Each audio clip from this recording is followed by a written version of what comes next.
Vous écoutez l'émission Raconte ta ville ou ton village.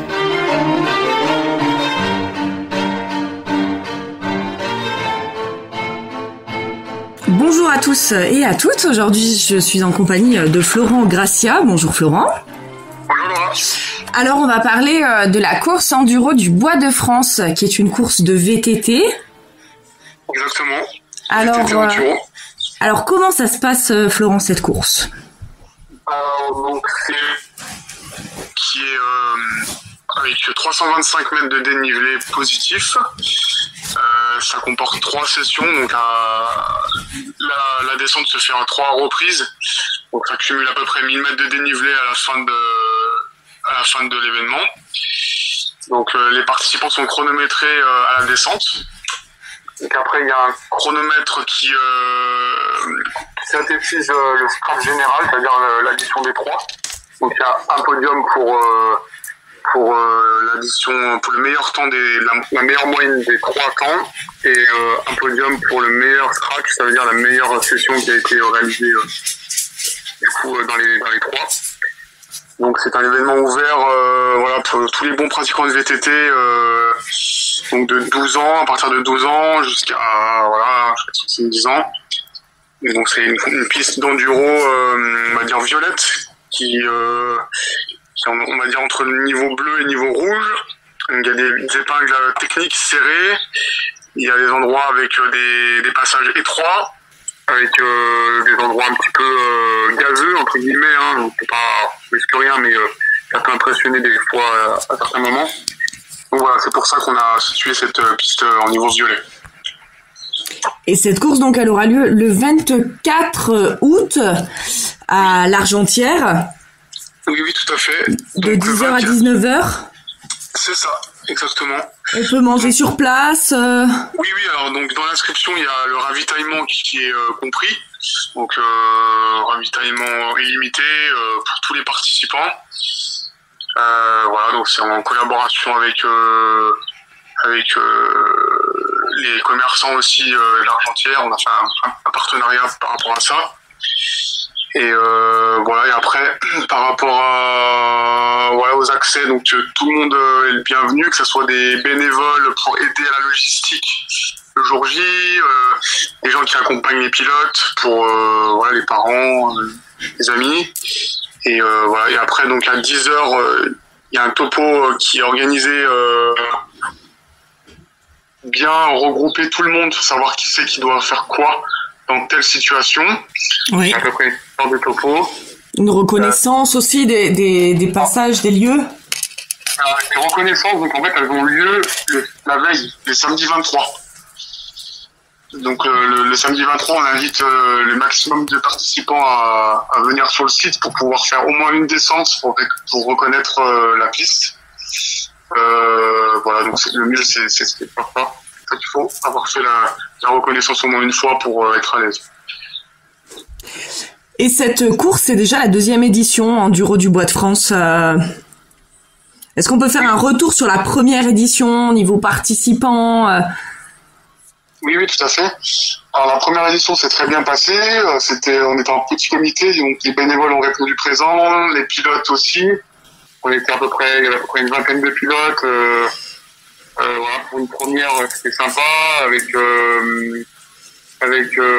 mal de pilotes qui sont issus des clubs VTT. Il y avait des clubs de Guinestre, clubs de Briançon, Valouise, où ça peut être première expérience pour eux de rouler sur cette piste. Il y a eu des très très bons retours, parce que la piste est vraiment de qualité. Ça répondait aux exigences techniques des participants. C'est vrai que c'était quand même des gens plutôt expérimentés qui sont venus faire cette première édition. Il y a eu quelques novices qui ont voulu tenter, mais ils n'ont pas pu faire les 3 parce que c'est un petit peu exigeant. C'est pour ça qu'on s'est bien au niveau violet. Et après, durant la première édition, des partenaires ont été présents, notamment 60-40 pour l'attribution des lots.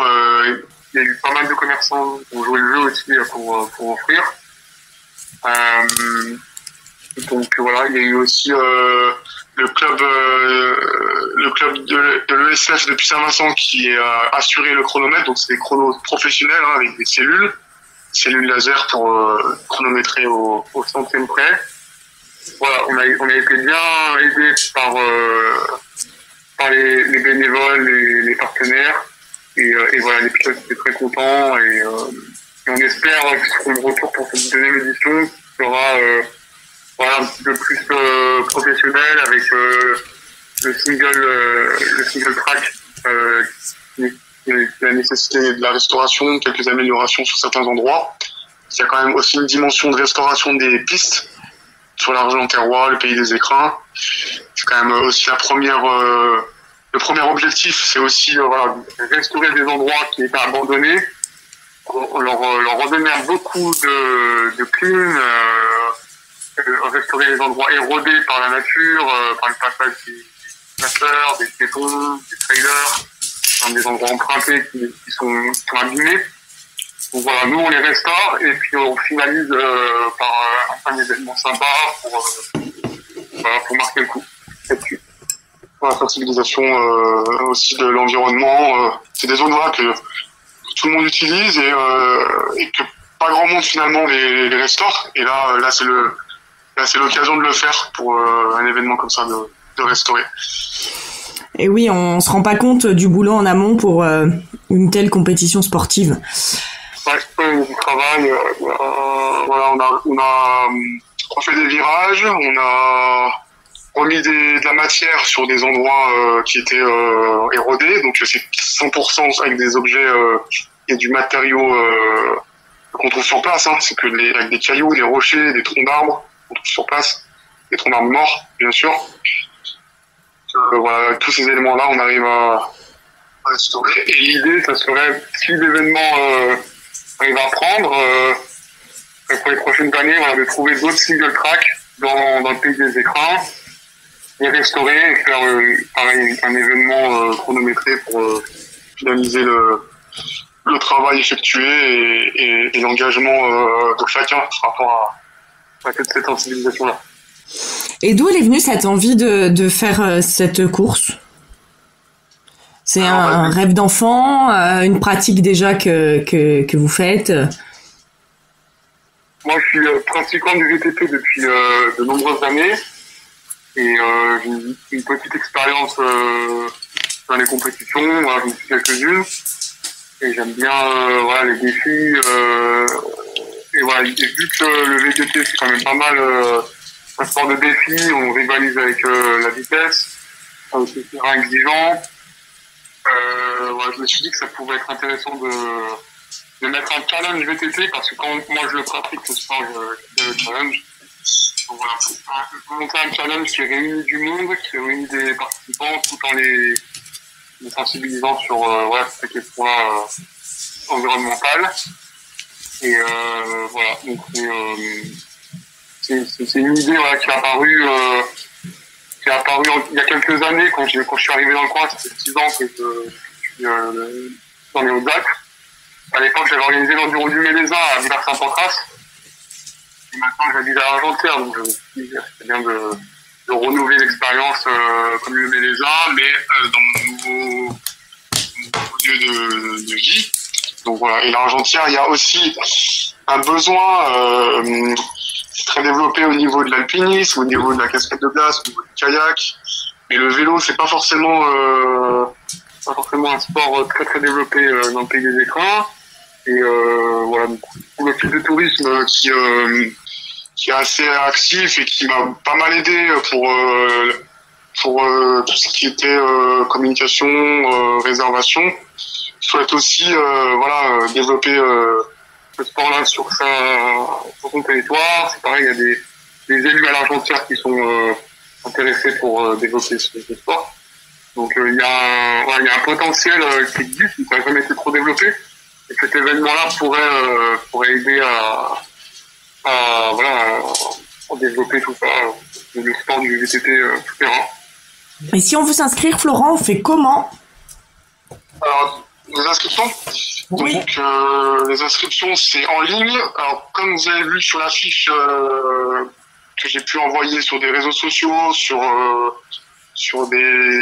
l'ai posé sur quelques endroits un peu dans le Briançonnais. Il y a un QR code. Un QR code, donc voilà, il faut scanner le QR code. Et une fois que vous êtes sur la page, ça vous mène à un site de réservation bioplanning. Voilà, donc après vous cliquez, il y a la réservation qui est prise en charge. Et puis voilà, vous êtes inscrit pour l'événement. Sur l'affiche, c'est bien marqué que les réservations sont jusqu'au 17 août, donc une semaine avant. Ça, c'est pour des questions logistiques, pour que tu puisses avoir... oui, pour les dossards, etc. Non, oui. Pour pouvoir s'organiser au mieux, la réservation est effective jusqu'au 17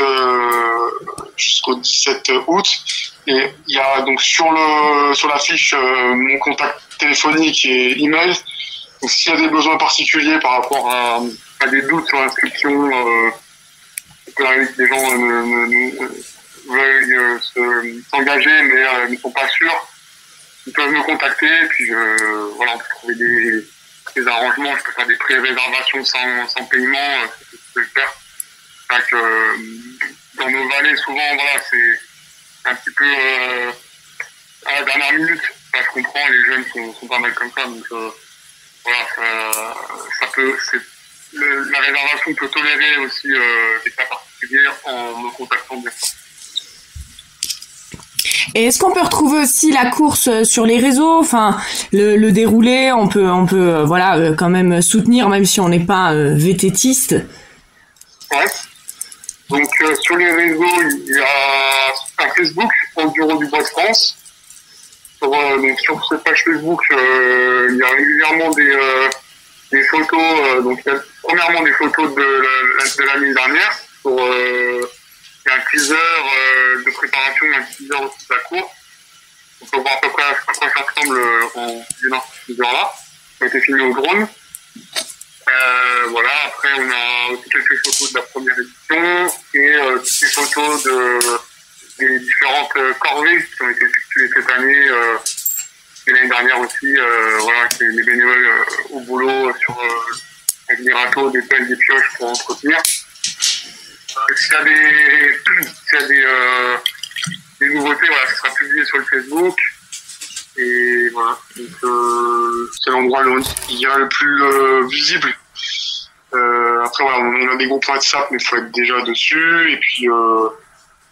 Et puis en réseaux sociaux, après la Comcom, donc l'office de tourisme du Pays des Écrins aussi, c'est sa com par rapport à cet événement-là, donc c'est aussi visible sur le site du Pays des Écrins, avec toutes les informations dessus.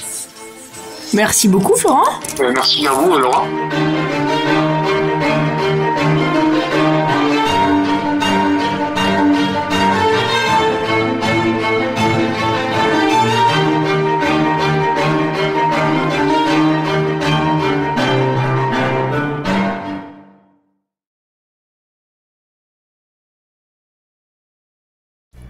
Salut! Est-ce que tu aimes notre travail? Si c'est le cas, n'hésite pas à nous laisser des tips ou un don directement depuis le site www.ktbradio.org. On compte sur toi. Merci beaucoup et bonne écoute. KTB Radio, la radio du peuple.